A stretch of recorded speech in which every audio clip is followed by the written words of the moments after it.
All right, we're gonna get started here. Can you hear me? There's like more people are coming in. That's awesome.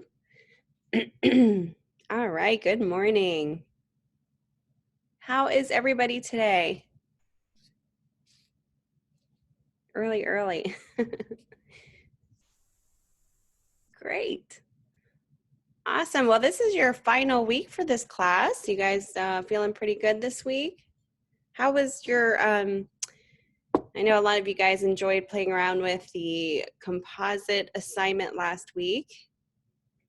I'm still in the midst of grading some of yours, so be patient with me with the Sunday change of submissions. You know, we went from a Saturday to a Sunday.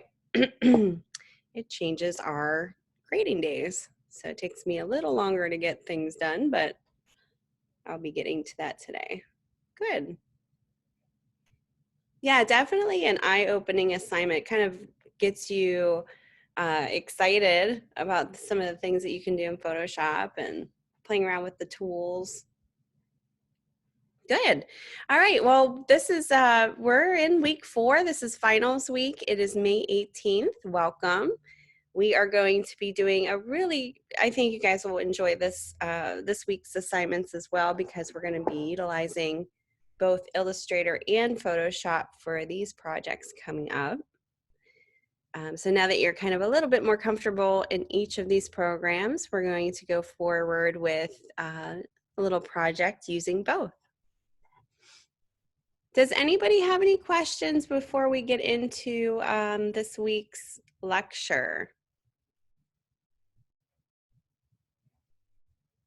I know some of you guys struggled with some of the tools, but you figured it out. It seemed like a lot of you guys were problem solving yourself as you went through the process.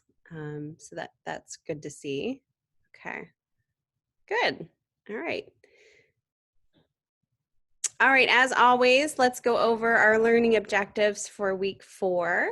You guys, again, are going to be kind of experimenting with both of the Illustrator and Photoshop software this week. So you're going to identify and implement 5 image creation best practices using industry standard digital design software. You're going to identify and implement 5 layout composition best practices using the industry standard digital design software. You're going to discuss the 5 steps of design workflow and how they lead to efficient work practices. And you're going to research 3 tasks that an average professional designer encounters each week and discuss an effective time management plan to accomplish each task. You know, we talk about time management a lot because time is money, especially when you're a designer. You don't want to be sitting on a project too long. So being more efficient with your workflow really is key to becoming a successful designer. All right, so as we go forward here, here's our agenda. Again, we just went over our learning objectives for this week. That's what you should be walking away from learning in this, this week of this class. We will, in the midst of all of this, we'll be going over some of the key things in your quiz coming up. For your lecture quiz, we will go over your week 4 discussions and your assignment overview and demo. How many of you liked the way that I did it last week, where I went over your assignments first and then your discussion, or do you like the other way around? Okay. Because I'm flexible, whatever you guys want to do. I always like to make sure I have enough time for the projects, because sometimes it does take a little longer. Okay, very good then. All right, well, before we get into the assignments then, we're gonna do the same thing this week. Let's talk about what graphic design is, just really quickly here. Again, some of these could be a question on your quiz for lecture quiz. So go ahead and write in your best description of what you believe graphic design is. It can be very simple.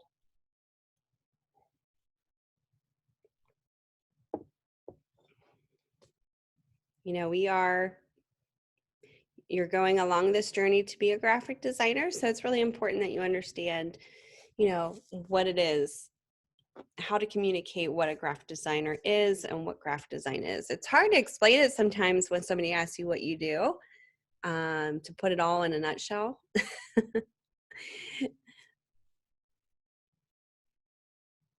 So what would your description be of what graphic design is?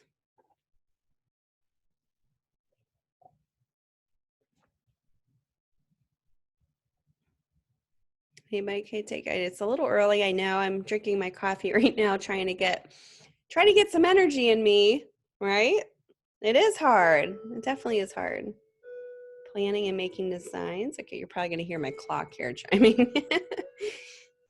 Time is up, right? Planning and making designs, good. What is graphic design? If somebody were to come up to you and say, what is graphic design anyway? How would you explain it to them? You like hearing the clock? It is the loudest clock. Communication through pictures, good. Excellent. I know it's early, so I appreciate you guys kind of taking a stab at this. Yeah, I mean, it's hard to, you guys are on the right, yeah, definitely understand what graphic design is, but how to communicate that is a little tricky sometimes. And so I like to think of, and you guys are definitely on the right path there for saying what you said, communication through pictures, planning, making designs, of course, yes. That definitely is all part of graphic design. If someone were to come to me and ask me what graphic design is, I would like to say in my boiled down definition of graphic design would be visual communication. Yeah, advertising, yep. So we're visual communicators, right? We take something that's more visual aesthetic and create a visual communication with it, whether it be advertising, through different media, could be print, could be web. It's visual communication. So that's kind of what I like to say. If anybody were to ask you what that is, what is graphic design? That's kind of my definition to what it is. So in regards to, there's so many different places graphic design can be, and it's all around you. Think about things that are often hidden where graphic design is placed in. You think about back of cereal boxes or, bottles of prescriptions, things like that all evolve around graphic design. I always like to think of, if you ever look on the side panel of your microwave, that's why I have this picture up here. Graphic design can be hidden even there, the side panel of your microwave. So if you ever get a chance, open up your microwave, you can see graphic design is actually hidden there as well. So, yep, business logos, yep. And just a little question for you guys, as far as the term graphic designer, because, that is definitely a term used for what we use today for visual communicators and what you guys are going to school for. But do you know when it came along, the first description, the term graphic designer? You guys take a wild guess at when it came along in history. Say like 21st century. You guys give me like a date.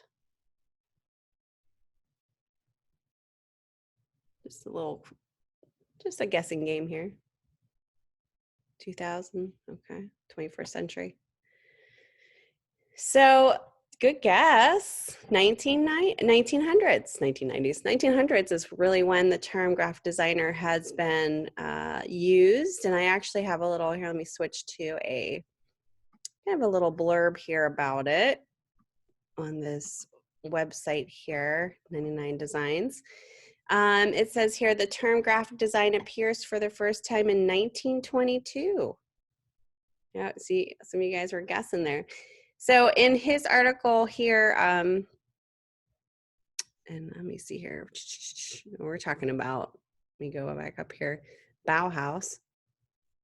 The new kind of printing calls for new design printed in the Boston Evening Transcript in 1922. Book designer William Addison Dwiggins first used the term graphic design to describe exactly what his role was in structuring and managing the visuals in the book design. So pretty cool. This website's kind of cool. If you guys want to check this out, I'll go ahead and give you this link here. Just talks about graphic design and, you know, kind of how it progressed throughout time here. Pretty interesting. Yes, so 1900s is when the graphic design term had been used first. Pretty interesting. So you guys, when you graduate, you guys will be what? Good morning. No problem. Yep, I got my coffee too. You guys will be what? Not as, you know, what's another term for graphic designer?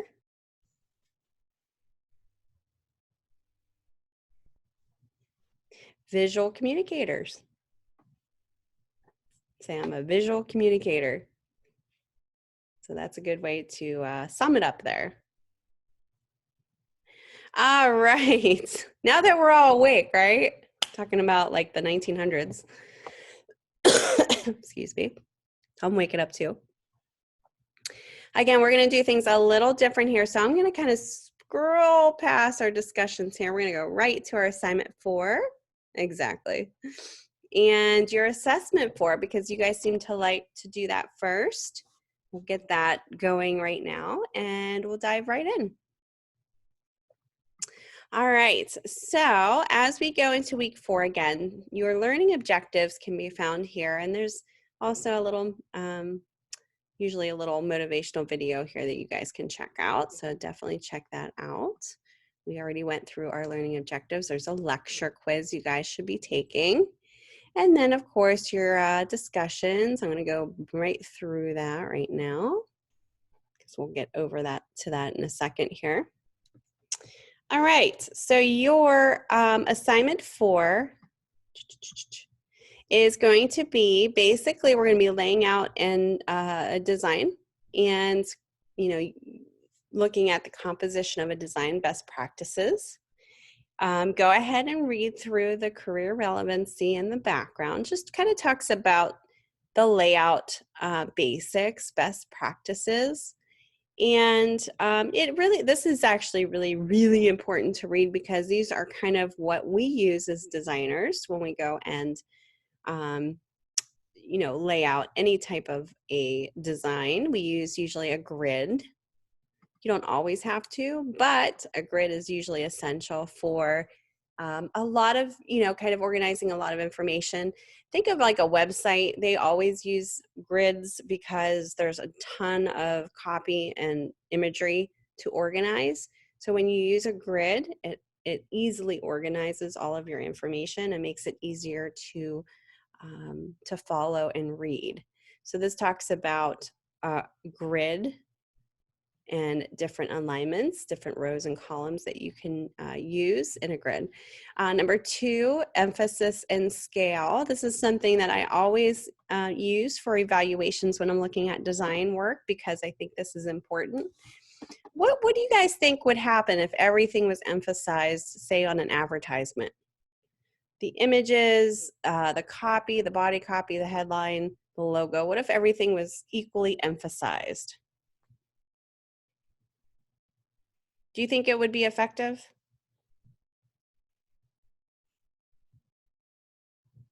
No. Why do you think that it wouldn't be effective? And I agree. Yep. So it would be hard to focus on where to look first, right? Because everything's emphasized. So if everything is equally emphasized, the person looking at it's going to say, what the heck? I don't even know what to look at. So our job as visual communicators, as graphic designers, is to create a hierarchical order, meaning what to look at first, second, third, a way for the eye to travel along very easily so that somebody doesn't look at it and think, I don't even know what I'm looking at, confused, and I don't even want to look at it anymore. So you want to make sure you're emphasizing only 1 or 2 things to bring a viewer in to know where to look first, second, third. and you kind of have a hierarchical order is what that's called. So emphasis could be considered what? What can you do to emphasize something so that it stands out more? Capital letters, good. Bold, yep. What else? Great. Underline, perfect. Highlight, exactly. Color, right? You could use color. Contrast, scale. When I say scale, I mean maybe one element is bigger than the other. Perfect. Yes. So that's all what that means, emphasis and scale. Balance in your composition is also really important. And I'm going to read through here. Balance refers to the visual weight of objects. So it basically allows you to, again, it allows you to easily follow through your visual message. Balance is, it's kind of a, balance can actually equal trust too. Because think of, for instance, say a bank institution. If they want to create a logo that portrays trust and balance and stability, they want to make sure that their logo looks very balanced. So maybe the letters or whatever the logo mark looks like is very balanced.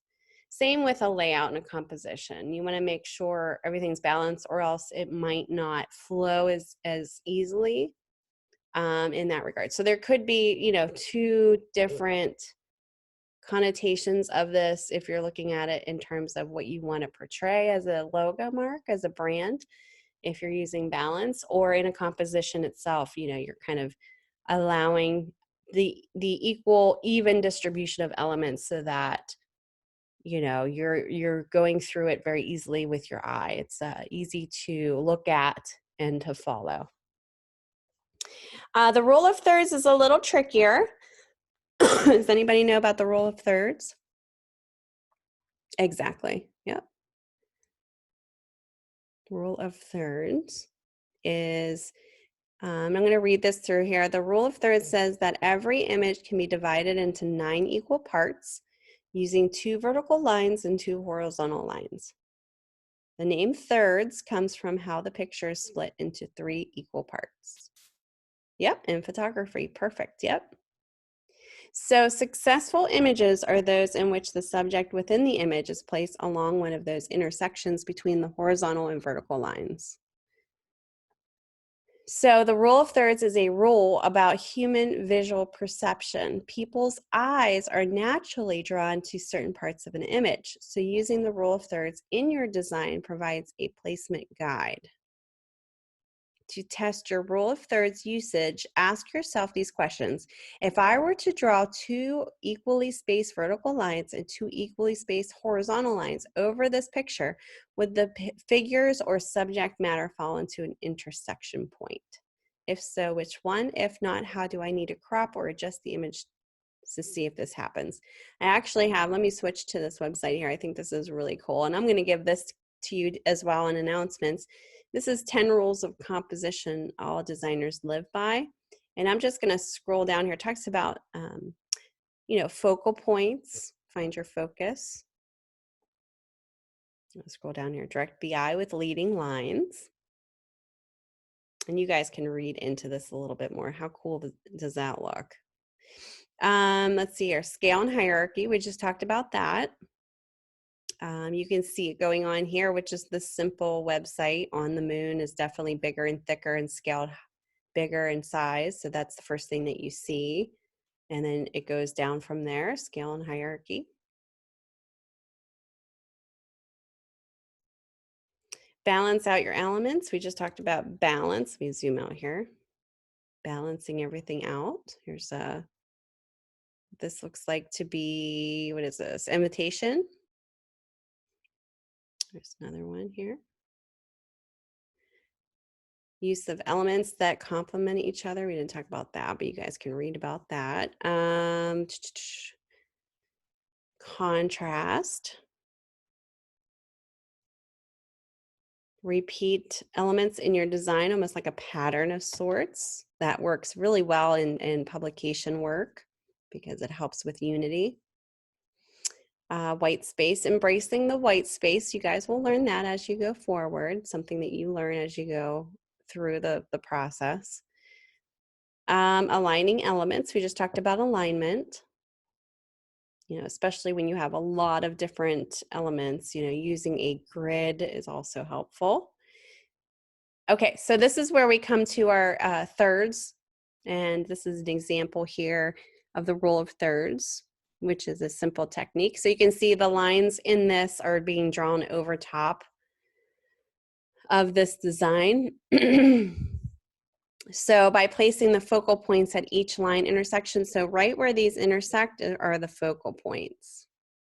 So it becomes a little bit more striking and effective. And what's neat about this is it kind of, any type of design that your eye can go around in a circle from the top down, left, you know, it kind of carries a nice circular flow is very effective because it allows you to easily read everything all together in a very easy way. So this is kind of a great example of that because your eye kind of starts in the upper left-hand corner or even up on the top right, follows down and goes all the way around in a circular fashion. Here's another example, rule of thirds, as far as the intersection of lines here. And this is in regards to this website here. So National Geographic. And they're showing focal point images and where the lines are drawn over. So this is a really cool, interesting article that kind of covers everything that we're going to be, you know, using compositionally for this project. The rule of odds is number 5, and it states that compositions are more visually interesting when they have an odd rather than an even number of elements. So that's another thing. So to test your rule of odds usage, ask yourself these questions. If I have an illustration, how many shapes or lines am I combining together? If I have a photo, how many focal points or main event subjects am I showing? So something to think about. All right, so for this prompt, this assignment has 2 parts. Be sure to complete both for full credit. So in the first part of this assignment, you will be using both Illustrator and Photoshop to create a double-sided business card. Choose one of the clients below and use the accompanying assets. The assignment is much like a professional design project where you will work with and use a client's provided content as the foundation of your design. To create the card, use all the skills you have learned in the previous weeks of class. In addition, be sure to implement the 5 layout composition best practices discussed above. In the second part of the assignment, you will be filling out a short worksheet identifying how you implemented each of the compositional principles. You will need to submit parts 1 and 2 for this assignment. Any questions so far?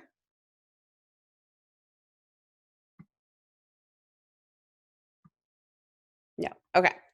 Okay, so assignment instructions. Part 1, we'll do this step by step. You're going to download this folder, so go ahead and download it, click on it. It's a zipped folder, so it'll unzip once you click on it, and choose one client to work with. Now, it talks about one client, but it actually has one Word file in the zipped folder with various different images.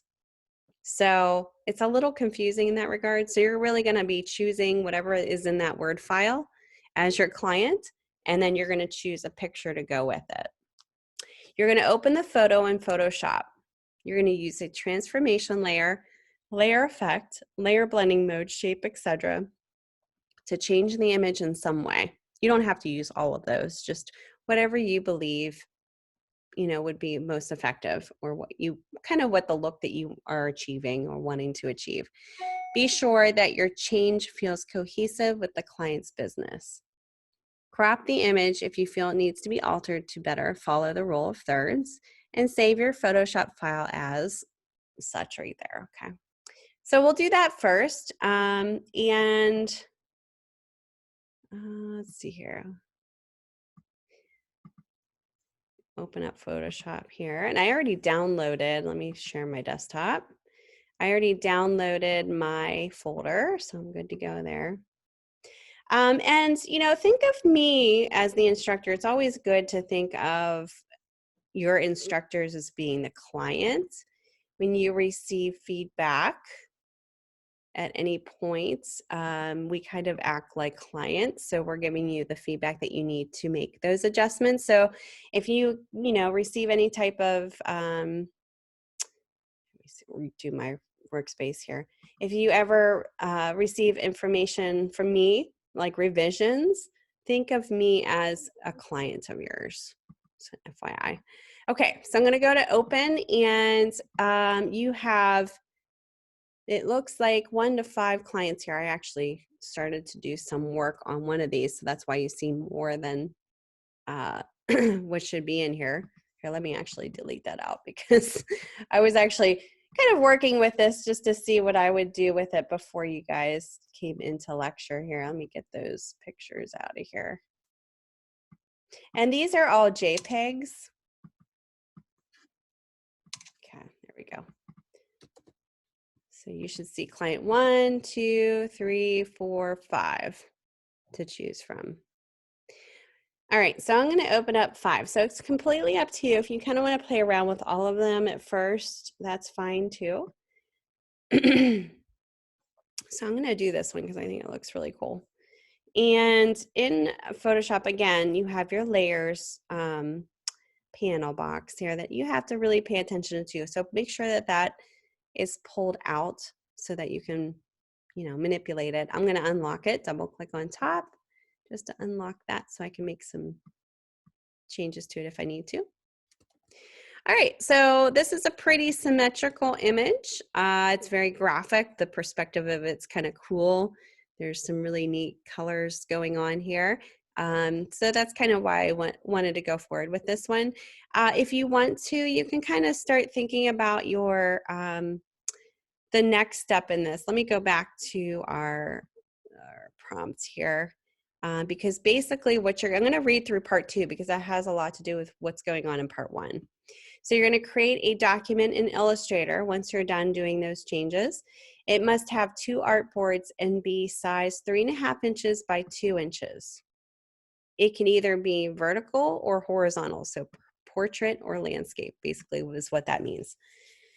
You're going to place all the text that was given to you in the Word file in that zipped folder on the first artboard, and you're going to use point text and text boxes. Add a few color shapes, if you would, right here to unify it. Remember to consider the rule of odds regarding numbers as well as balance regarding placement.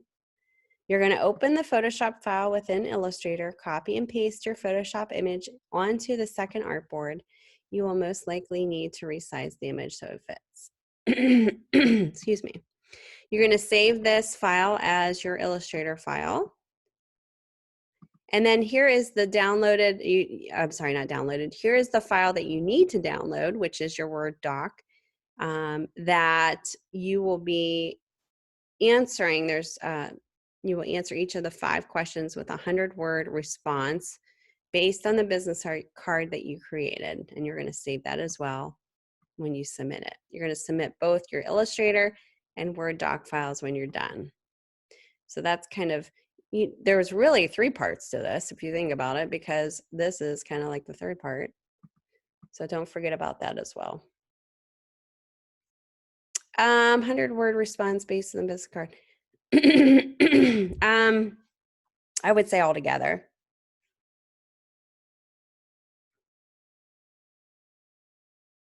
Yeah. And I don't think that'll be hard to achieve actually, because, and we'll take a look at that.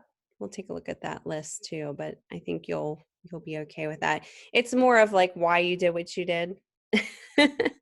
Yeah, so don't freak out. Yeah, it won't be hard. Okay, so I wanted to read through the part 2 because that has a lot to do with what you're going to be doing in part 1. So really you want to think about, okay, look at all the images that are provided to you in that folder.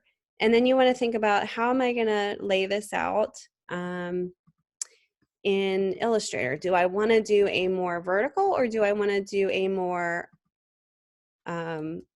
horizontal? So this would be the shape, of course, it's a normal size business card of a landscape business card, or you can do a vertical one. So you could change this to 2 inches by 3.5. Okay, so think about which which orientation that you want to go with while looking at all of the images provided. And you can even start sketching out ideas if you want to beforehand, if that helps. Designers do that a lot, where you kind of think about, okay, this is where I want this to go compositionally, and this is how I want to balance everything out. All right, now back to my picture in Photoshop. If I want to check the size of this, I just go up to image and I go to image size in Photoshop. Now, because this is a JPEG and this was given to you, it's whatever it is, saved out as. And typically, an original image taken from a camera will set the resolution at 72. And then the size is typically larger if not messed with.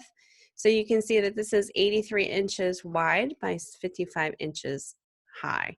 You don't have to do anything to this right now, but typically if you're doing this for a print project, you would change the resolution to 300. I'm just showing this to you guys so you can see what's going on here. 300 is pixels per inch, and that's how many pixels make up this image. So the higher this is, the more high res your image will be. Now notice when I type that in, my inches got smaller, but it's still pretty big image. And you can tell up here how large the image is in megabytes, so 68.7. I'm going to cancel this. You guys don't have to do anything to that yet. I just wanted to show you that's where you would see that. For this particular assignment, it doesn't call for adjusting this. All it says is make these, make changes to it, kind of like you guys were messing around with in the last project.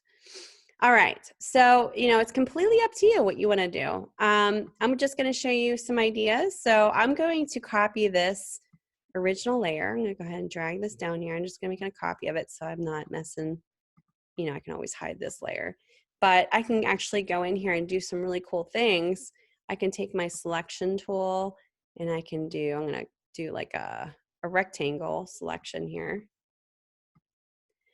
around this guy. And let me pull this down a little bit. So it's kind of right there. And I could do a layer adjustment. So I go up to layer, new layer adjustment. And I'm going to, actually, before I even do that, let me do an inverse. Because right now I'm selecting him, but I want to select the background of this square. So if I go up to select and I choose inverse, it's going to inverse it. So I'm not choosing him in this square, but all around in the outside of that square. So watch what happens when I go up to layer, new adjustment layer. Let's do the hue and saturation. If I wanted to say desaturate, take all the color out of his surrounding area of that selection, I can desaturate that, or I can oversaturate it. It's kind of cool. Kind of do some really neat things. I can even change different color shifts, different color hues. So there's some really cool things that you can do. I'm going to kind of pull the saturation down here. So it kind of changes the focal point. He becomes all full of color, where everything around him is, black and white. That's kind of cool. Now you can add shapes to this too if you want. So, you can add square shapes. There's your shapes in here. Different color shapes. You can, change the fill. If you double click, you can change the fill color. Yeah, you could do some really cool stuff with it. It adds another layer above here. So if you didn't want it, you can trash it. Same with this adjustment layer. You can play around with that too. Do some really cool things with that. You can crop this image.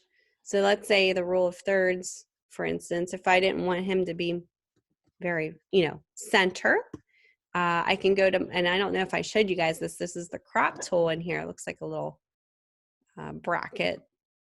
If you click on that, it's going to give you your crop marks so that you can actually go in. And what's neat about this is it gives you those little points, the rule of third points automatically. So let's say, okay, we're going to go here because it's hitting upon these 2 points over here. It's kind of a rule of thirds. You could do click OK, and it'll crop your image based on that. Pretty cool. Now, when you do that, you noticed how it kind of cropped everything, kind of condensed everything back into, this kind of was all gone. So you want to make sure that you crop your photo first before you do any type of adjustment layer to it, because it's going to flatten all of your layers. That's kind of a good thing to kind of remember. So let me go ahead and do that. Let me delete all my layers here. And let's say I want to do my little crop first. Okay.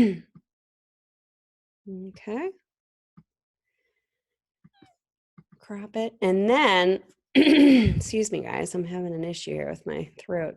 Okay. And then I'm going to add my adjustment layer. And before I even do that, I'm going to make sure I do my little rectangle here just to show you. Inverse it. New adjustment layer, hue, saturation. Okay, I'm going to take this out. There we go. That way you're keeping your layers. So the crop tool should be used before any type of adjustment layer is used. You could do some really cool things to this, like for instance, let's see, excuse me. You can play around with other adjustment layers in here. Here's like an invert, kind of cool. And let's say that you just wanted to do, you can actually play around with your blending modes with this too. So different effects. You can also play around with just the blending modes in your actual layers. And I'm talking about your adjustment layers. So if you click on your adjustment layer and you kind of want to play around with the different blending effects here, it's kind of some cool things to check out. Your screen, color dodge, overlay.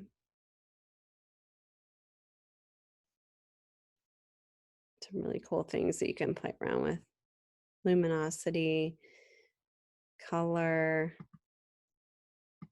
There's some blending effects here going on. Let's see what other layer effects we got going on here. Let's see, new layer adjustment, exposure. There's photo filter. This basically will add, like a color to it. Now, if you don't want it to add it to all of the layers, again, you'll have to do a clipping mask. So let's go ahead and do that. Hold down the Option key, click right on it, and then go ahead and change your color filter. Let's see here.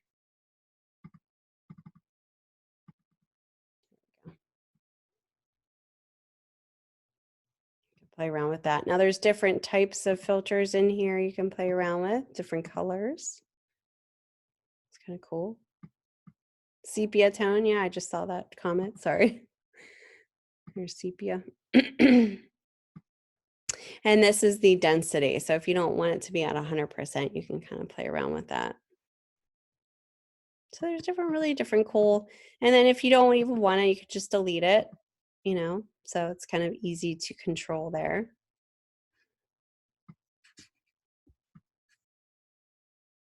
Let's see what other layer effects are in here.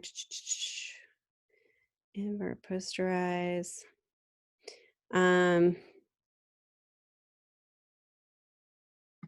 You'll kind of learn, you can kind of play around with this, but you'll kind of be learning these as you go forward with your design classes.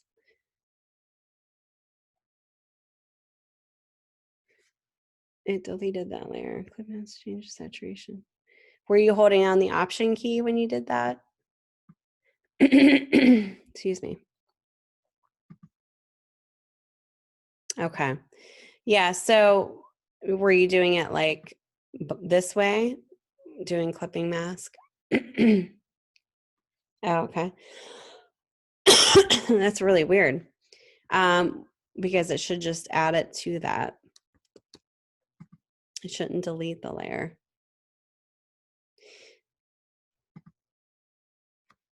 When you say delete, did it just disappear? Did it, I think maybe, okay. Did you have the layer selected and then go up to create clipping mask?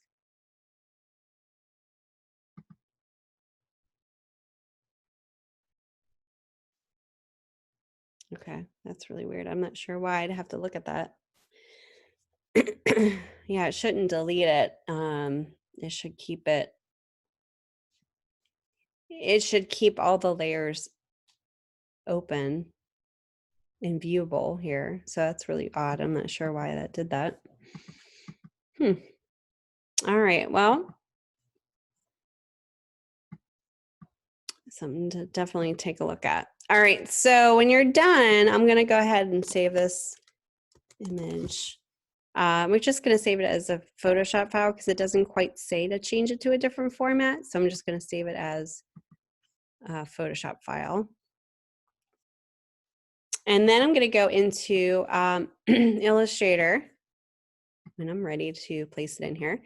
And I'm gonna go File, New, and I'm gonna do a landscape, so 3.5 by 2. So if you don't know how to do that, go File, New, and type in New Document, 3.5, and make sure this is inches, by the way, by 2 if you want it to be landscape. If you want it to be portrait, it's going to be 2 inches by 3.5. You can also choose 2 artboards here and click Create. That way it'll kind of be on here. You don't have to worry about adding another artboard. All right. Any questions about that? Well, let's see what we have to save this out as here. Assignment for AI. Okay, so we're going to go File, Save As.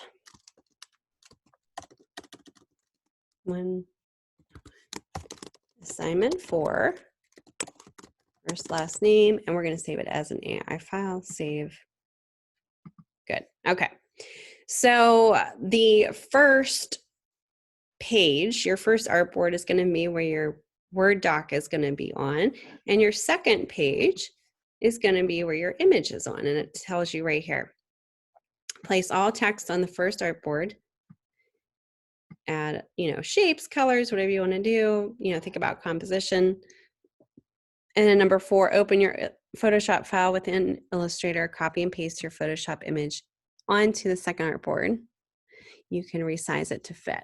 Okay, so I'm going to focus on the back side. I call it the back side, the second artboard. I'm going to go File, Place in Illustrator, and I'm going to look for that image that I revised, and it's going to, before I place it, I can see that my icon looks like, okay, we're ready to go here. Where do you want to place it? So at this point, all you have to do is go ahead, click on the very upper right left-hand corner, drag it all the way down to the right. Now you might need to go a little larger to fit the width, and then let go.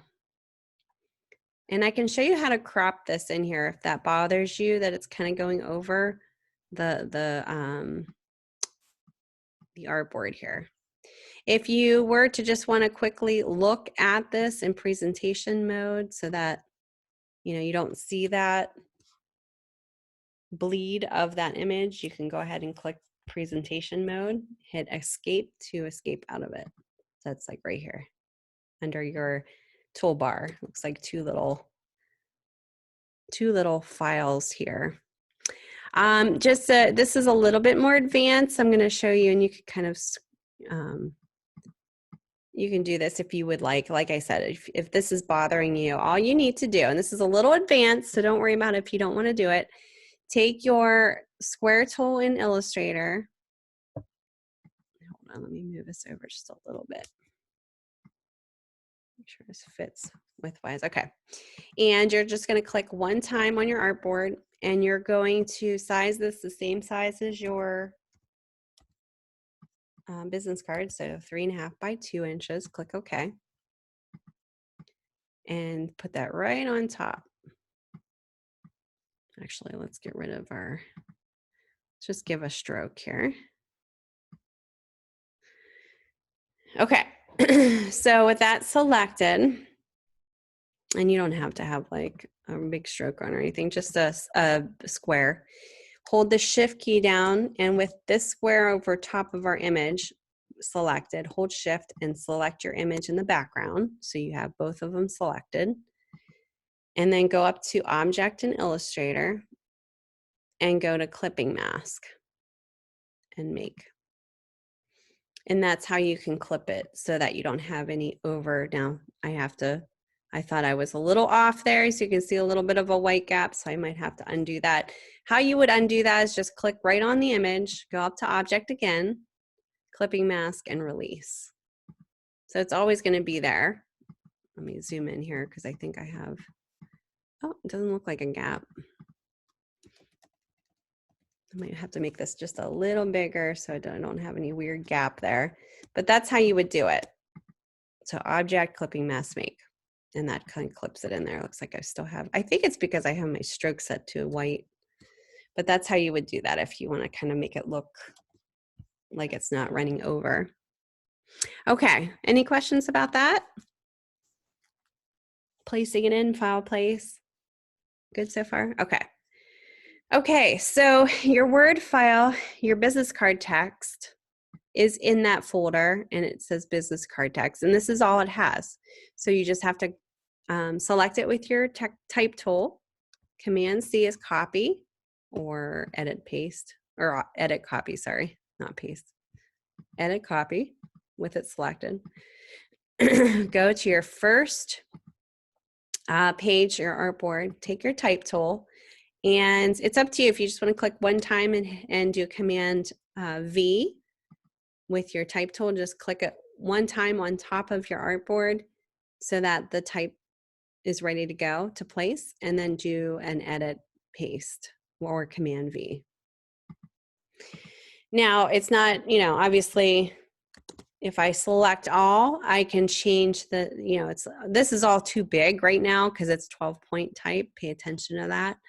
If your Illustrator doesn't quite show your point sizes, you might need to check your type preference box here and make sure that you have it set to, if you go to your units, and this is in preferences, let me show you again so you can see. Illustrator preferences and go to units. General is in inches, stroke is in points, and type is in points. That's what it should be.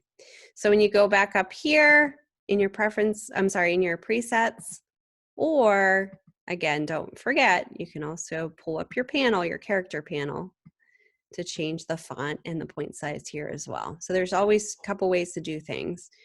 So change your typeface to something that you think, you know, is appropriate for your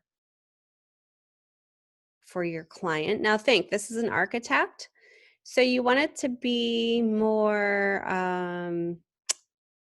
let's see here. Avenir is great because it has a big type family, so that you have a lot of different, you know, like bold and condensed and all that underneath here.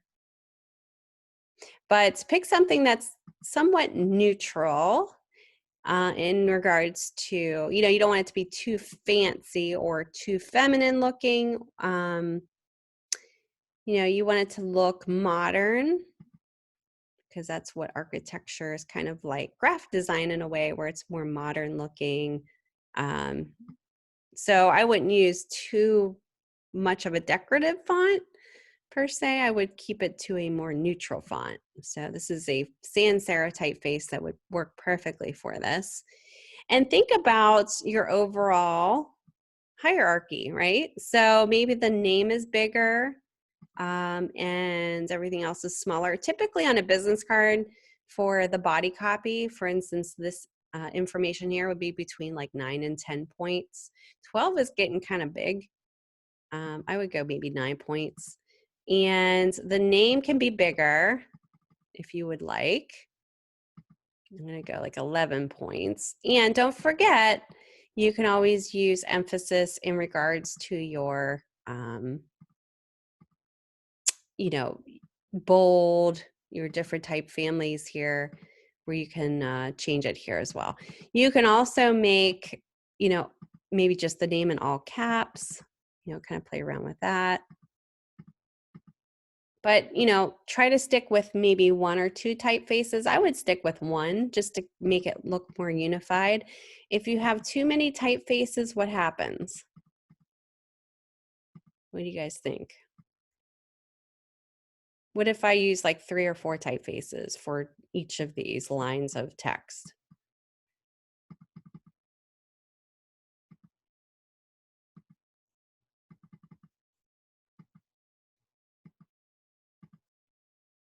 It would probably, yeah, it would just be disconnecting. It would just look really weird and not unified, right?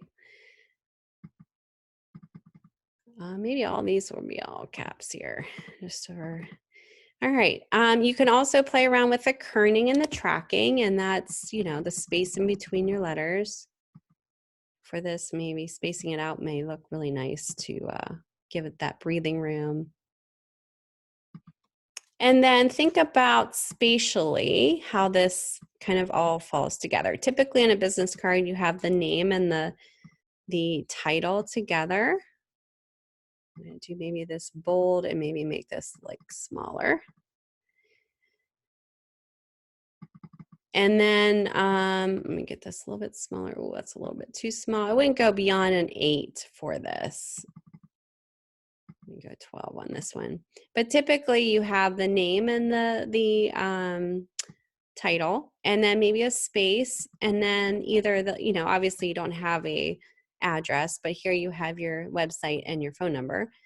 And I'm just going to pull those together so that they're kind of unified together. So you have a nice spatial segregation here. Now, these two seem very emphasized. Maybe I will maybe make this a little bit bigger just to give it a little bit more emphasis. Same with this, hierarchy-wise. There we go. See how that kind of makes it a little easier to know where to look first. There we go. That actually doesn't look too bad. So this is secondary. This is first, this is secondary. So now I have, before it was equal emphasis, now I have where the I will go here first. Now I can also use color. You know, I can go in here, highlight the text and grab color from maybe what's in this photo to use, you know, with some of my copy here. I don't necessarily have to go with all black. I can maybe grab some color from my photo and change that as well. Yep, you can change the colors. Yep. Definitely. I mean, look how much that unifies this just by changing the colors. All right, play around with shapes. You know those shapes that you guys played around with before? Play around with those again. I'm gonna do just like a regular rectangle here because that's something that I was playing with in regards to, remember this shape here, I had this rectangle shape, which is a little hard to see. But have fun with it. You know, make it work for what you're doing. I'm gonna do something a little different here because architecture is like design where it's not as conservative looking. So maybe I can have a little fun with the shapes, you know, kind of doing some rotations here where it's a little off balance. Give it some movement.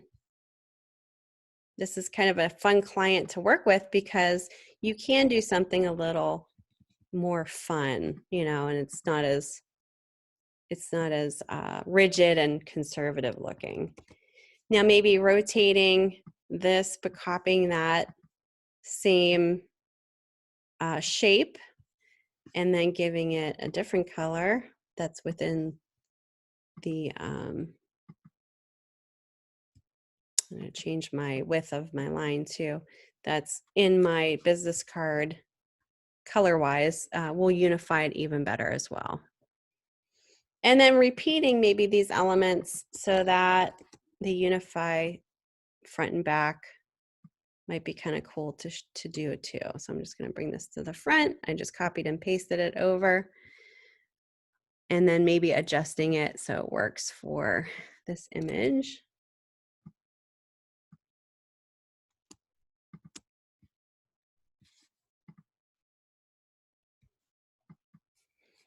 Maybe making the lines a little thinner. You know, right now I have a 0.5, maybe a 0.25 would be a little bit better. Less emphasis on the lines, and you're just making it more of an aesthetic.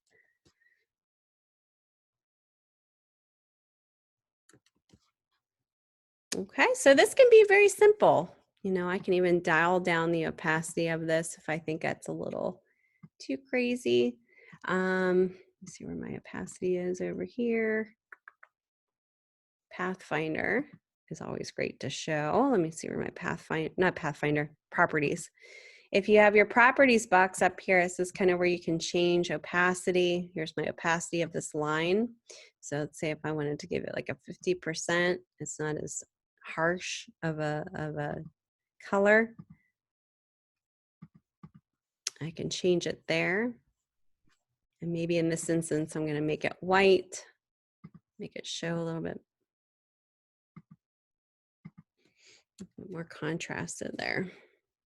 Actually, I kind of liked it gray. We can go back to that. That's awesome. I didn't know you could copy the color from that image. Yeah, you can copy it. I don't know if you guys saw what I did there. Let me show you real quick. So if you have a shape, let me just do a square. And you wanted to, you know, use any type of color, maybe in his hat, take with the shape selected, go ahead and take your eyedropper tool. And this is the eyedropper tool here. If you hit I on your keyboard, you'll go right to it. And anywhere on the image, just click one time and you'll pull that color from the actual image to use. And then if you want to add this color to your swatches, once the color's in your fill, just double click on your fill and click color swatches and click OK. And it's going to add it in your swatches. So if you click on your swatches, you'll notice that's added right here. So if you were ever to want to add this to, like, let's say you wanted to add it to the name, you could just go ahead and click on the swatch and you can add it that way. Isn't that neat? Pretty cool. So have fun with this. Just make sure, you know, I'm using the rule of thirds, you know, with the image and where he is. You don't have to, but that's kind of what I wanted to do. I could have done him very, you know, central, very aligned, centered, but I like the idea of having it a little off-centered. My shapes are rotated, so it adds movement to my composition. You can still read, you know, read the card information easily. I think it's very readable. I rotated the copy with one of the boxes, so it kind of goes together with that. I'm pulling color into it that reflects what's on the back side, so it's unified. And I'm using fonts that I believe are visually communicative of what architecture is all about. It's very neutral in terms of, you know, we're talking about architecture, you know, lines. They're very sharp lines of certain house, you know, spaces. So I'm thinking of keeping the font very simple to reflect that more modern look. All right. Let me reset this so I can see my screen here. Any questions about that? And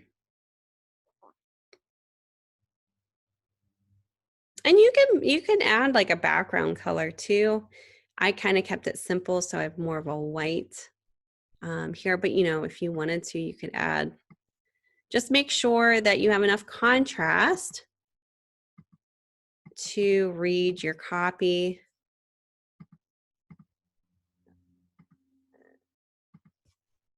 If you can't read the copy, it's going to be, you know, it's going to fail in terms of visually communicating.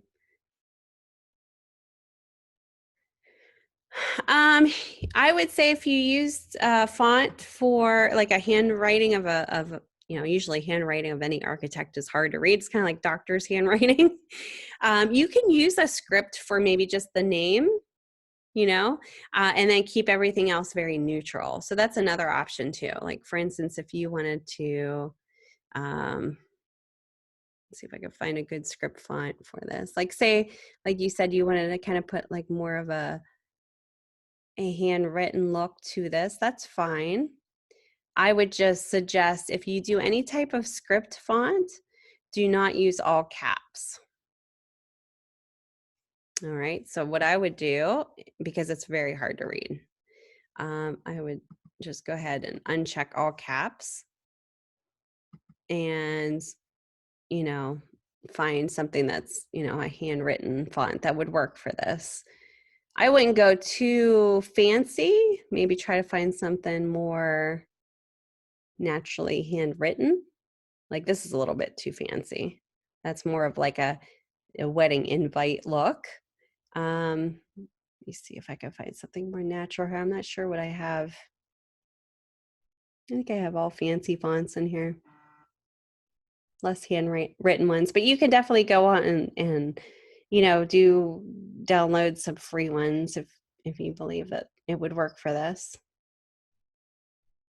Yeah, catering. Yep. Let me see.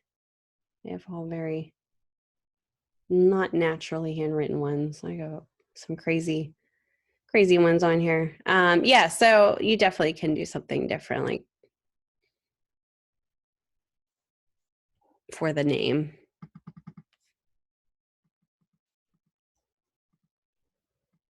Where it's more, oops, handwritten.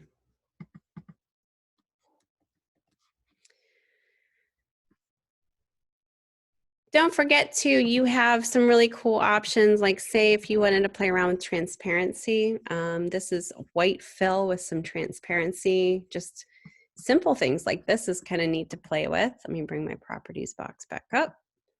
I have a 51% transparency here. You can play around with transparency of colors within just simple shapes so that contrast is a little different. Gradients. Yep. Just, you know, don't make it so that you can't read the information. That's whenever it starts not working. You want to make sure that that important information is easy to read.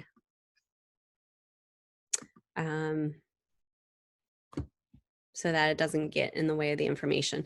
All right, let's see what else. So say you're going to save this as an AI file. So let's save. And then when you're done, you're going to download this Word document and then upload it. And it's going to look like this.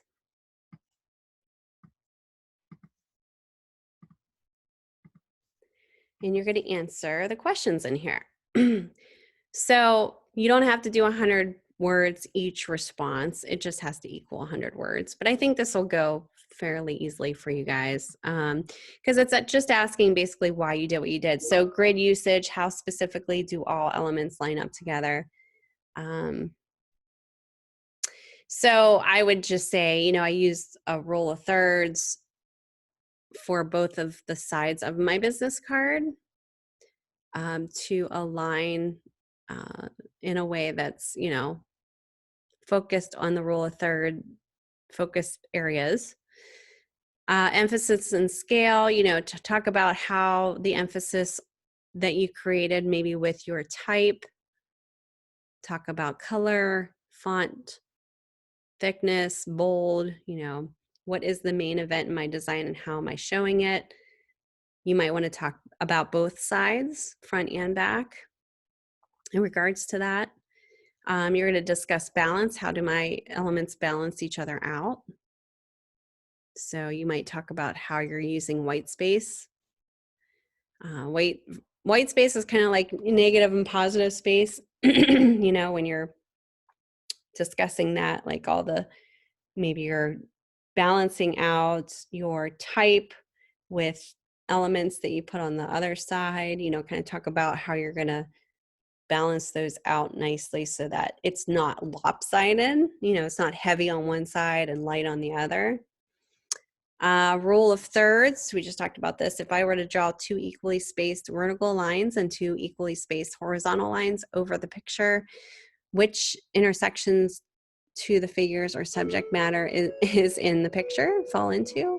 You know, I already showed you kind of my rule of thirds. Now, you don't have to do rule of thirds for this, but just kind of discuss it. If you ended up doing more of a, like a symmetrical picture, like if you had, for instance, if you did the picture that I did but did not crop it so he's more central, just say that, you know, the rule of thirds was not applied to this. I did it more symmetrically, so the focal point would be more symmetrical in the center. You know, you don't necessarily have to do a rule of thirds, but if you don't, just kind of explain what you did and how you see that. Does that make sense? Because I think that you don't necessarily have to do a rule of thirds, but just to understand it is important. Okay. So if you write that in there, I understand that you're not, you know, you understand what the rule of thirds is, but you're not applying that to your specific concept. Rule of odds, how many illustrations or images am I using on the card? You know, think about how many shapes, how many images that you're using. Like for instance, mine, I used, let's go back to mine here. So I used two shapes on my front of my card and two shapes on the back to keep that unity together. I guess the only other thing I would do is probably make my other selection around him a little bit more visible because it's not really showing that, you know, you can see it's black and white, but it's a little hard to see the contrast in between there. So that would be my third shape. So talk about how many illustrations or images am I using on this card, front and back. When you're done with that, save that out as well, and then add that to your submission. So it's basically just saying why you did what you did, you know, and it shows your understanding of each term that we kind of discussed today. You're going to submit both your Illustrator and Word doc files. And don't forget to read through your criteria because this is how I grade you and evaluate your work. So, you know, you want to make sure you follow the directions presented for each piece, double-sided business card, and then also the worksheet. You want to make sure you follow the formatting requirements. Check your spelling, your grammar. Well, that should be okay if you're just copying and pasting. And then just obviously, I can see that you're playing around with Photoshop layers, adjustment layers appropriately for this. All right, any questions about that? So there's really some really interesting ways that you can do this project. Everybody will have a different look about it. So it'll be really cool to see what everybody comes up with. Have fun with it, you know, experiment. This is where you guys are students. You should be experimenting, having fun, honing in on something that you believe works. So you could do like a whole bunch of different concepts and then go back to one that you think works the best. Okay. All right. So we're all good with that, right? No questions. All right, good. Okay. So that's assignment 4. Assessment 4 is actually going to be good. Actually going to be fun too, because you guys are going to be playing around with This is more of assessing how you understand the intended use for imagery. Because when we design as designers, we have to make sure we know where this image is going to be used. Is it going to be used for a print ad? You know, is it going to be printed on paper, or is it going to be used on a website? Knowing the two purposes, a designer has to do something different to the actual image in order to be a correct file output for each intended purpose. All right, so read through your career relevancy and how this fits in. So basically what we're going to be doing is setting up your files for production. And as designers, sometimes we think this last, which just shouldn't be the case. You should be thinking about this first. So when a client comes to you and has a project, you want to make sure you know what that intended use of that project is going to be. Is it going to be for web and print, or just web, or just print? Knowing this will kind of get you started in the right direction. So read through here the image creation best practices. Use the correct file format, for example. File formats are basically like when we created the Illustrator file, .ai is the working Illustrator file format. When you save it out for print or for web, that's kind of what they're talking about there. So we'll take a look at that. And it's how file format, and I'm going to read this here on the screen here. File format refers to the way information is stored within a file. So when you save a file, you do so in a particular file format. All right. Use the correct image resolution. Remember how I showed you that in Photoshop? And that's based on web or print. The pixels per inch. And I'm going to show you that in a second here. Let me share my desktop so you can at least see. Okay, so when I go into my image size, pixels per inch is really, so do you ever hear of dots per inch? Probably too, right? Dots per inch and pixels per inch. Do you guys know the differences between the two? It's really simple. So pixels per inch is what you see on the screen. So website, for website usage. And dots per inch is what you would talk about for resolution once it's printed, because the dots are actually being laid down on the paper to form the image. So it's basically the same thing. Pixels per inch is just for viewing on the web, pixel information, and dots per inch is what you would see on paper, but it means the same thing. Okay, so the higher the resolution, the higher the dots per inch, or there's more dots per inch, meaning you wouldn't print something on paper that's 72 dots per inch because that's not high resolution. But it's okay to do 72 dots per inch for the web because it's viewing it differently on the web than it is in print. So use color correct profile, just like, when we talk about print and web, there's also a different color profile that you should stick to. So typically on a web-based image, you want to make sure that you're in RGB mode, which you would just go up to image mode and choose in Photoshop. RGB is for web and CMYK is for color. RGB just represents red, green, blue, which are the profiles on the screen, the colors that we see that comprise this image. CMYK reflects cyan, magenta, yellow, and black, and that's basically the printed plates on a press that actually would print it out on paper. So typically what we do is, as designers, we work in RGB first in all cases.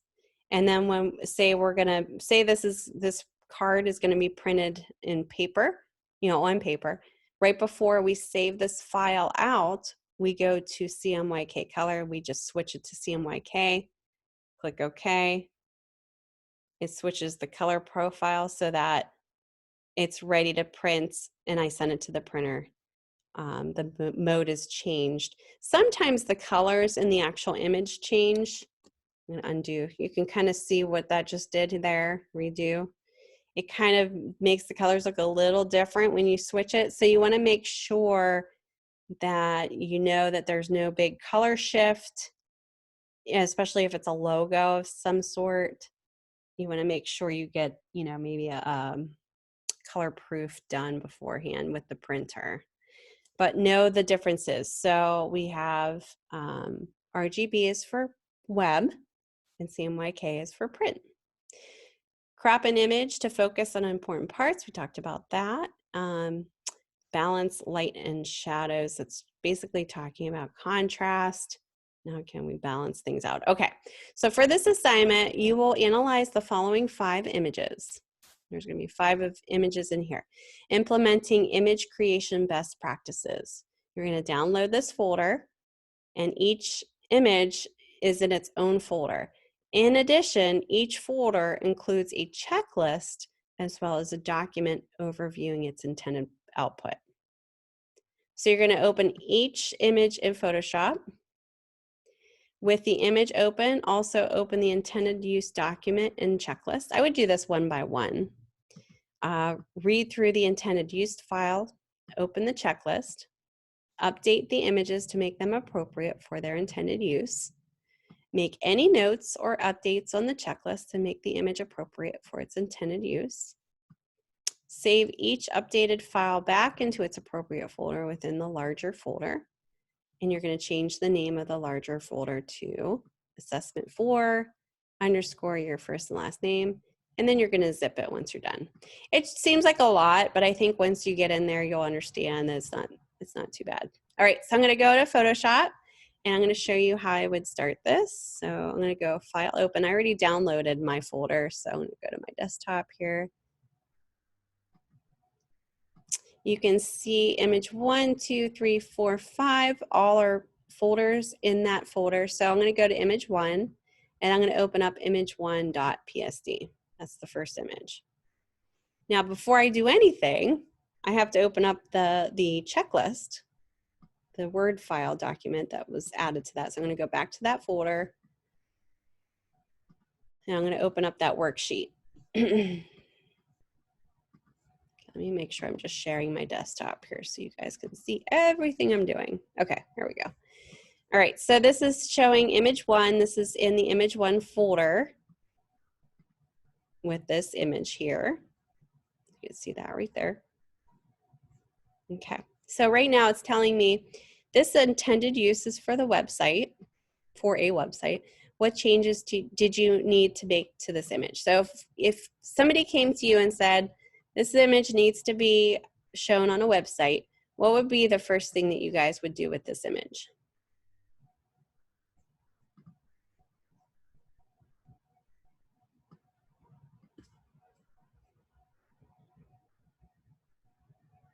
Make sure it's an RGB. And how would you do that? Good. Do you remember how I showed you?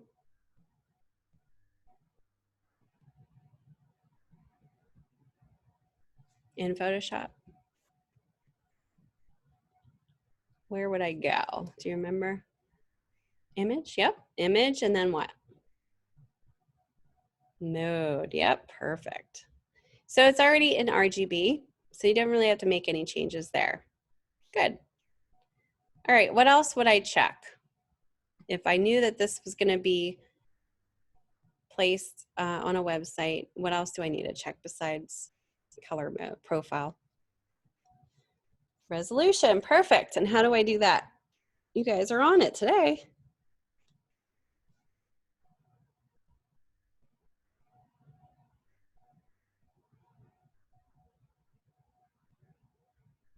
Properties. Let's see my property box up here. Well, you can see the width and the height there. I can't quite see my pixels though. You can see my width and my height. Actually, you can. My resolution right here. Yeah, you're right. You can check it there. Yep. 300 pixels per inch. You can also go up to image size. This is how you would actually change it too if you needed to change it. That's kind of what I was looking for, but you did good, Stephanie. You can actually check it there as well. So do you think that this resolution is preferred for a website image? 300 pixels per inch?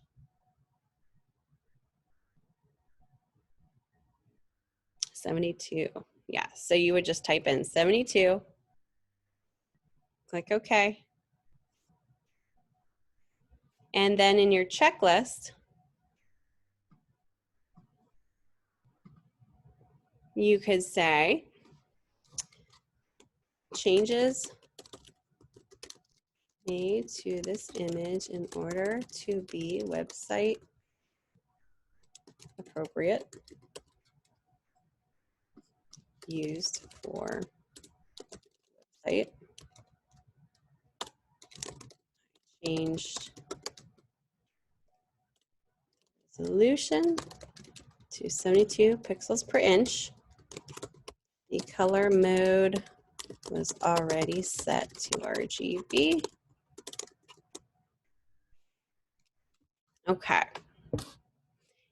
Now, what about the file format? What would you save this as if it was ready to go on a website? What file format do you think it would be? If I were to go up to File, Save As, what file format would I change this to? Right now, this is a Photoshop file. If I were using it on a website, I would change it to what? JPEG. Yep, perfect. So you would add that to your reasoning here. I also saved the Photoshop file out to a JPEG for website usage. Boom, there you go. That's all you have to do. And then you just save this. You saved your image. So let me go back.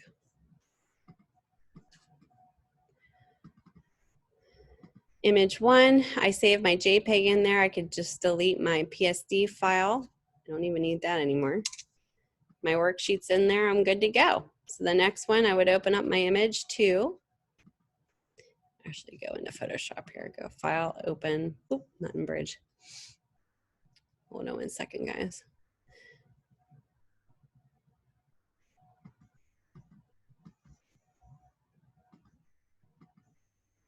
I don't need to use Bridge for this.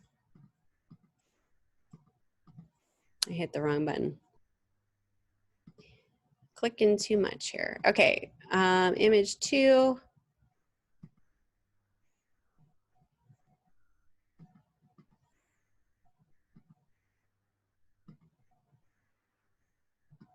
Okay, here we go.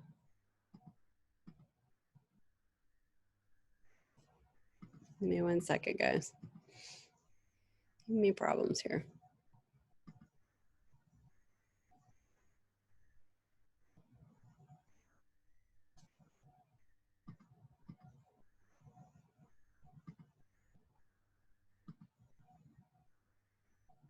Really?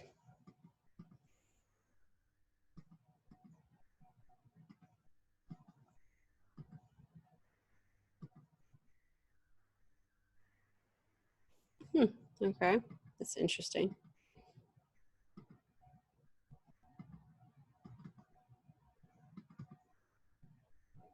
Having problems with my Photoshop not recognizing these images for some reason. Let me just try something real quick here.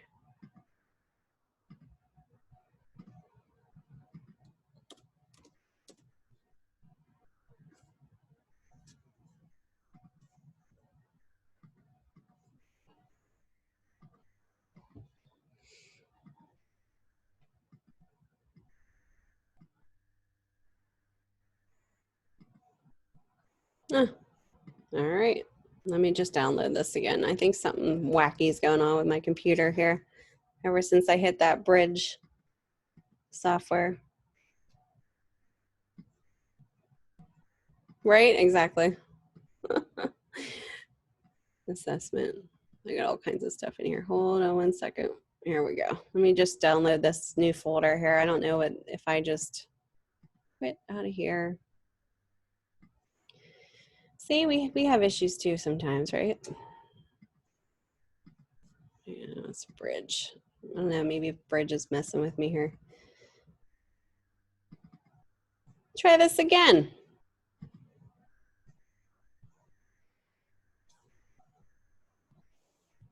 Yeah, I think that's probably why. I didn't notice it was open in the background there. Ah, really? All right. Can somebody try to open this on their end on your computer just to make sure maybe it's just me?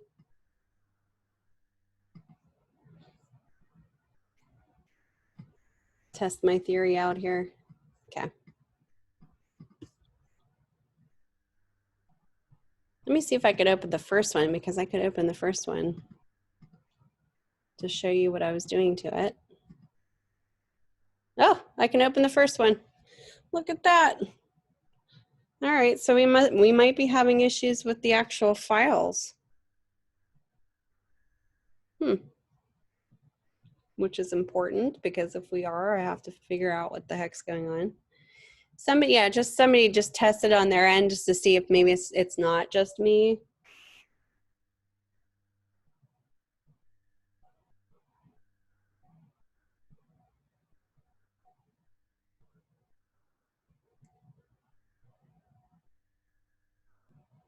I'll just give you a second here.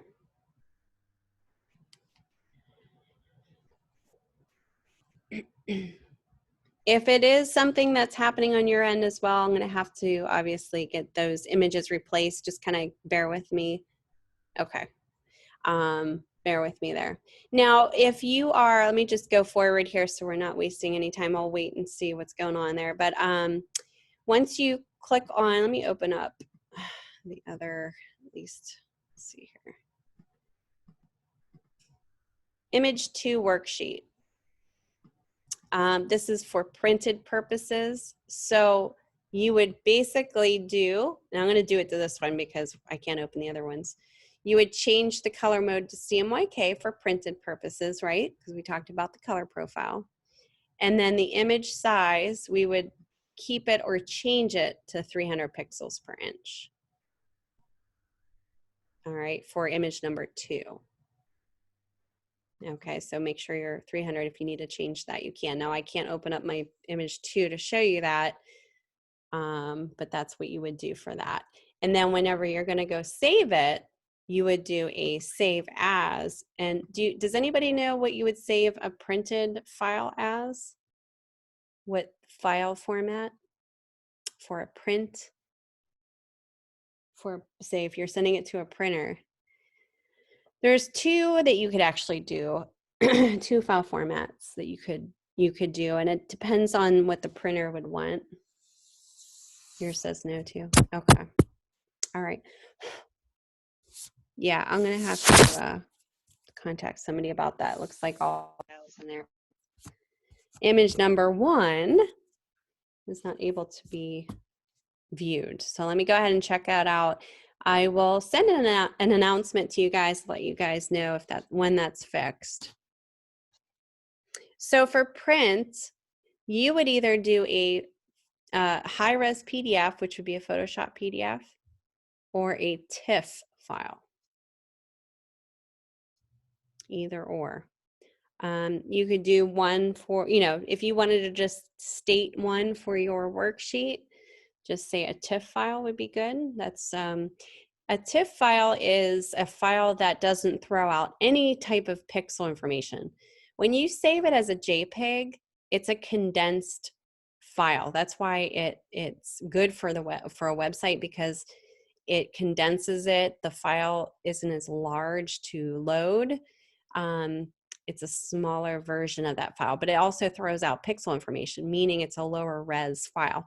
For a print, TIFF keeps all of the pixels remaining in the actual file. So if you're, saving it out as a 300 pixels per inch, it's not condensing that at all. It's a high-res file. The file will be large because of that, but for printed purposes, it'll be very crisp and very sharp if that's kind of what the image looks like originally, and it will print out that way.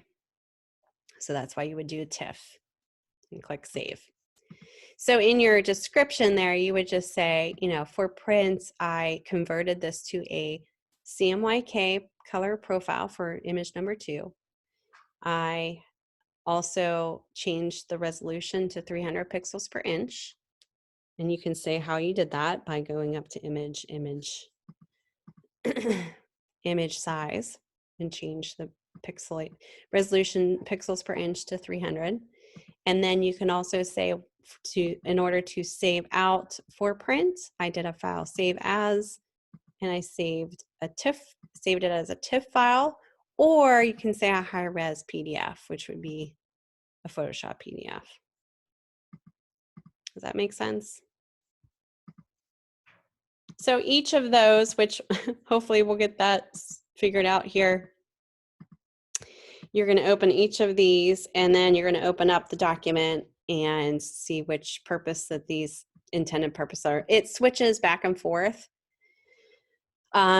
You can also make changes to it, like say the contrast to it and all of that. Just if you do, just kind of mention that in your worksheet. Okay. Because it does talk about, let me see, let me go back here. It does talk about, balance, light, shadows. You can crop the image as well. So if you make those changes to that, mention that in your worksheet. In the meantime, as soon as I get this lecture done, I'm going to message the appropriate person to fix those files so that you guys can get to that as soon as possible. But it looks like image number 1 works for me, so it should work for you, hopefully. Does it work for you, Nicholas? Did you open that first one? It was just the other ones that you couldn't open. It's so strange. I don't know. Must not have been saved correctly when somebody uploaded those. Okay. Okay. Can you try this first one just to see if maybe I kind of roll some things out here?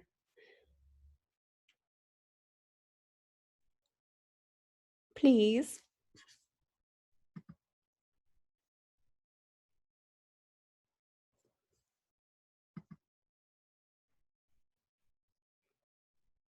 Okay, so that is, okay. Yeah, just let me know. You don't have to do it right at this second. So that's basically what you guys are going to be doing for your assignment 4, so your business card, and your assessment 4.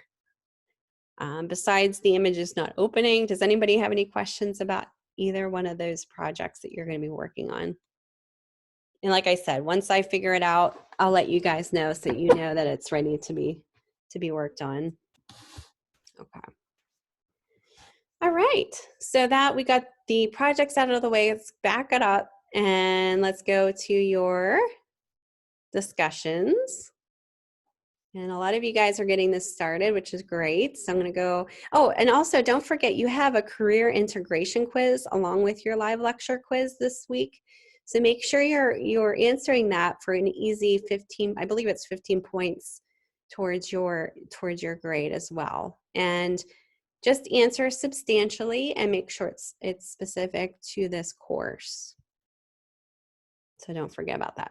Okay, so this week for discussion 1, you're going to be talking about you're going to be discussing the common tasks for designers. Some of you may not know these common tasks, and that's why this discussion is imperative.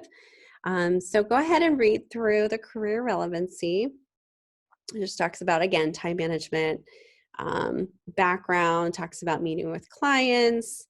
And like I said, when you're a student, think of me as your instructor, as your client. I know it's a little different than in the real world, but that's kind of how you should look at that. So read about meeting with clients, conducting market research and visual research. And that's kind of what we do as designers in creating layouts and prototypes. I can't tell you how many times that I've done mock-ups for clients and met with clients to show them the mock-ups. You know, mock-ups are the trial run of something. Like it could be a brochure that you're pasting together to make it look like the real version, and you're spray mounting it together and you're folding it and you're giving it to the client. And it's before it actually goes to print, but they can actually utilize and handle that mock-up so that they know how it's going to be held by the actual audience, so that if there's anything changes that need to be made. And it's crazy. I've done tons of mock-ups, and it is kind of crazy the things that you do catch when you have a mock-up. I always like to tell my students, even with just a logo, if you have a printer at home, print it out. There's some things that you wouldn't even think about once you print it out. You wouldn't even notice it until you printed it out or mocked it up. So that's why it's good to do that. All right, so for your primary post this week, conduct research on a week in the life of a designer. Read a variety of case studies and note common tasks and which of them seem to come up consistently. Considering the tasks that you have just read about, do you think that there are ways to combine or eliminate some of these tasks to save time? Or is it each its own important element in being a professional designer? Explain your reasoning. For your reply post, consider how specific time-saving methods would help with design tasks and perhaps expand on other time management ideas that would also work, or why you think another method may be better for a specific task. For a citation, you might consult case studies that discuss common tasks of designers. You can also find articles from experts on time management best practices you can use to complete tasks a designer might encounter. Don't forget to challenge each other whenever you, poke holes in each other's theories, for instance, respectfully whenever you're responding to your fellow classmates' posts. Instead of just saying, oh, that was great, I agree, add some substantial, maybe another perspective to their side, to their actual post. I actually have, I thought I had, down here, I forgot. I posted a really cool link here in my first post that you guys can check out. And this is from IDEO. And IDEO is a great, great company that you can take a look at that, offers design work. It offers inspiration and creative tips and tools. It's a very progressive type of a place that I love to always follow. So definitely check them out at their actual website. But this is the article that I thought was kind of cool. It actually talks about the day in the life of a graphic designer. So it's kind of cool because it's actually like real life article, just kind of going into some daily things that you and I all probably do. And, kind of as a neat perspective to see what these particular designers go through. And everybody's a little different, but let me copy and paste this article for you guys to take a look at that. There we go. And I'll place that into announcements too, but it's kind of cool. It's talks about, them going through the process of design, from waking up in the morning to getting into different brainstorming processes to some little breaks that they take. I even like to say my process is different than everybody else's. We do everything very different. As a designer, even just going outside for a sunshine break or walking my dog helps my process as well. But, read through some of the case studies. This would be a case study for this particular person that they're looking at here in the day in the life of. And talk about what you see here. It's kind of interesting how everybody, and not everybody works for a creative team. Some people work as freelancers, and some people work for in-house companies or ad agencies. So their process could be different too. And as I stated in here, we all do different things. We all do things differently, but time management wise, we could all kind of do similar things to help speed up the process. Do you have any questions about that discussion?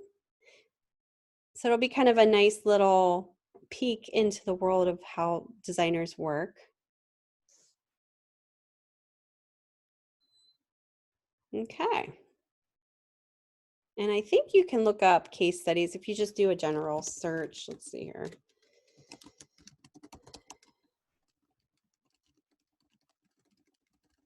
I don't know if I typed that in right, but maybe you can do some just regular Google searches, or even through some of the SHARC resources in the library for IU. You can find some definite articles there too. Here's some articles about a little bit more factual stuff here. A Day in Life of Designers. Here's another one. What do graphic designers do? So you can definitely do some regular Google searching as well. Okay, onward and upward here. This is my favorite topic, this next discussion. I love talking about the design process. And that's basically the beauty behind what designers do. This is the story of how we come up with effective, more meaningful concepts as designers. And not every designer does this, but when you do, and when you go through all your processes, you come up with more effective, interesting and unique, meaningful design work. So this goes back basically into the whole process. And part of that process is creating a creative brief, to kind of get on the same page as your client, making sure that you do the research, gather all the information needed. Step 2, market research, understanding your target audience, who you're actually designing for, and who your competitors are. Step 3 is your mood board and visual inspiration. That's the fun part. That's the brainstorming part of what we do as designers. Step 4 is sketching and prototyping. That could be mock-ups too, testing it out. Refinement and finalization is step 5. Now, this can be broken. This could be even more exaggerated or less, your process could be different. It's not linear either, meaning you don't go from step 1, 2, 3, 4, 5 all the time. You could go back to step 1 after step 3. So it really depends on the client and where you're at with the concept and how you actually work as a designer. Everybody does things differently. But if you go through these steps, if you go through these design steps and these design process steps, the more effective and meaningful solutions you will come up with, because you're going through the basic steps of finding out more about the actual client, the target audience, and who your competitors are. So you're going to be smarter about it. You're working smarter. And you're going to come up with, you can come up with a very aesthetic design. Say if you're working for a client, they want you to come up with a logo, you can skip all these steps and make a really beautiful, aesthetically pleasing logo mark, but it doesn't necessarily mean it's going to last or actually be meaningful. If you go through these steps before making the logo creation, you can come up with more meaningful, lasting logo marks that will be more timeless and more meaningful.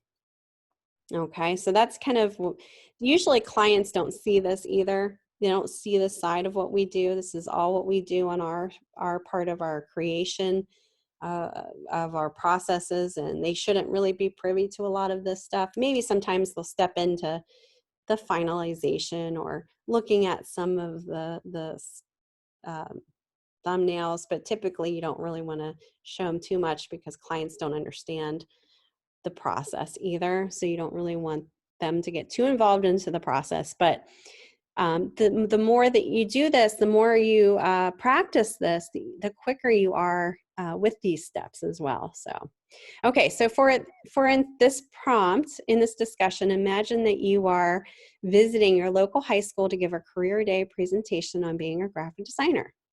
After the presentation, several students asked questions about how you actually get your work done and how a project develops from idea to final product. Considering someone asking you a similar question, think about a workflow process that works for you and why you like it. Now consider recommending that workflow process to all the students at a presentation and why you think that would or would not work if each student used the same process. Consider the limitations. Can the process be used for any type of project? In your reply post, discuss ways that workflow hiccups can occur. Describe the types of time restraints or sudden changes that could happen when you least expect it. After describing various types of setbacks, think of a way to overcome certain obstacles in your workflow. Like for example, remember how I was talking about mock-ups? Skipping the mock-up part of it, the prototyping, might be might be not a good idea, because if you are not seeing something, and the prototype would definitely help you see this problem ahead of time, you could spend a lot of money and energy on fixing it once you do launch it, either being a actual printed final version or something on the website that's launched. It might take more time and money to fix that instead of just going through the actual prototyping process, where it will show the problems that may exist before actually launching it. So it's almost like a testing type process step that that you could save money and time on. So that would be an example of one that you might not want to skip. But think about it. Think about the processes that you go through. For instance, I go through some of my processes. I go through when I do my brainstorming is I do an adjective list, and that's the first thing I do. I write down adjectives that remind me of whatever I'm working on. That way I can pull from that, maybe use fonts that coincide with those adjectives, colors that go with those adjectives, the mood, and all that. Yep, exactly. Yep. Now, I love talking about design methodology and processes that we go through. For one of my graduate projects, we were to create, and I posted this in the first post here, we were to create an artifact of something that we wanted, any type of artifact that would be geared towards high school students interested in becoming and going for a graphic design degree. Now, the idea was to communicate what we did as what designers do, and what our processes we go through are to come up with the ideas that we come up with. But then also, we are speaking to a younger audience, so we had to kind of verbally and visually speak to that audience in a way that they would understand. So I had to go through the process steps to do that, to almost understand how they talk, what they're interested in as younger high schoolers, to capture their attention. So not only am I telling them what I'm doing as a designer, but I'm researching what attracts them and how to speak to them in their type of, and I say language, but kind of how they talk, so that they understand it in their own way. So I created a artifact. This is my actual project here. It's called 100% Creative Juice. And I came up with the artifact of an energy drink. And I like that because in the past, I did this many years ago, younger people liked energy drinks. And I thought, why not make something that speaks to them, that they would actually use, and that they could see design in a whole new way. So what I did was I created this process through a label that I thought was kind of cute, and it follows along a story of what designers do, what graphic designers do, who we are, and the steps that we actually do in order to come up with the ideas that we come up with. And then the label, when you peel it off, you're reading the story, but then you're also creating something out of the label, which is a cup. So it's form and function I kind of wanted to hit upon. So this is my actual design. And this is a mock-up. I printed this, but it's a mock-up. It's actually not an actual printed final piece, but this is for just purposes of my project being graded. But I wanted to share this with you guys. I actually decided to do this really cool little icon aesthetic where, you know, it would attract the viewer and they would follow along this line of this label. And it actually talks to them in their own language. I used, you know, little keywords like OMG and laugh out loud, like all the little, uh, I guess, verbiage that they would speak. And I actually still do too. I'm not that old, but but it kind of gets to their, you know, they feel comfortable enough to read through it. This is the label itself, and they would actually create this this actual cup from there. It was a really fun project, and it allowed, and there's a little QR code in there. It allowed the student to understand what we do as designers. So it's kind of very inspirational in that regards. And then this is a little video, and I don't know if you guys want to see this, but let me turn on this little video. It kind of shows how to use the label itself.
So that was my project, and I actually had a lot of fun with this, just kind of coming up with something that would explain what designers do and what our processes are. Thank you.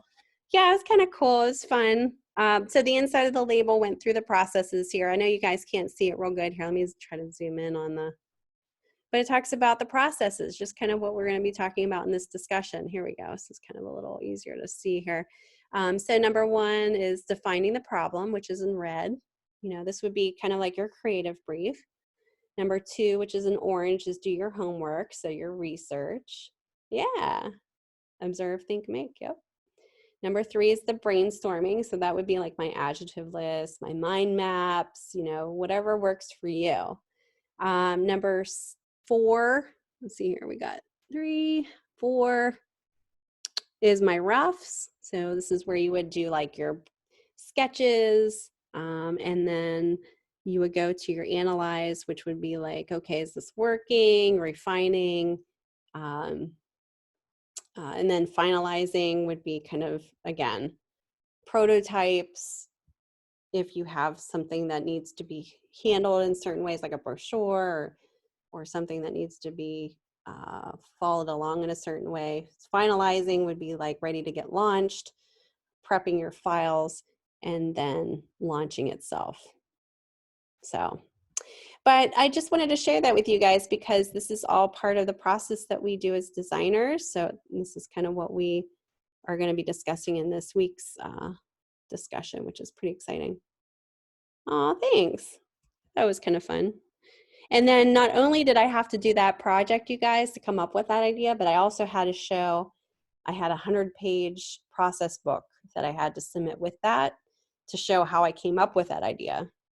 So I had to show my process of that with the process book. So it was a lot of fun, a lot of work. You know, that was my graduate study, so it was very intense. But it's kind of cool how the once you go through your process steps, how that. Did you ever think of like a time when you had a kind of like a brain block? You couldn't think, creative block. You couldn't think of ideas. Oh, thank you. And I think a lot of people think we just come up with ideas. Yeah, we just think because we're creative, we come up with all kinds of ideas all the time. Well, that's not true. That's just not the case. You know, we're creative people, but we need inspiration too. So, your process steps, if you follow through, and it doesn't have to be linear, like I said, you don't have to do each step the same, but as long as you go through these steps, you know, you can come up with a ton of different concepts that you may not even thought of before. Some really cool. There's a step in my brainstorming that I do, which is called crazy ideas, I call it.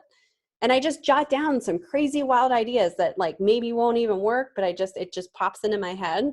And it's kind of crazy how sometimes I go back to that and use that as some of my concept ideas. So, you know, just ways to get ideas out. Mind maps are great too, because these are things that you're connecting to different words and ideas that you may not thought of about before. The adjective list, for example, helps me kind of hone in on certain things like type and colors, shape and mood. And then the mood board. You guys have done mood boards before?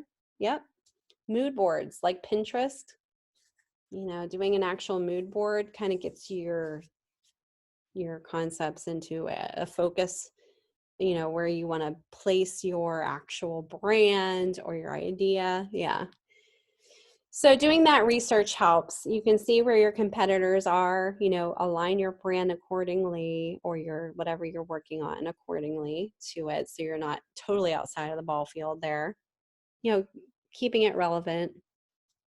But going through those process steps is, like I said, the beauty behind what designers do. You just don't always see that process. You don't show the client that process. That's just what we do to come up with more meaningful concepts that are effective, more effective.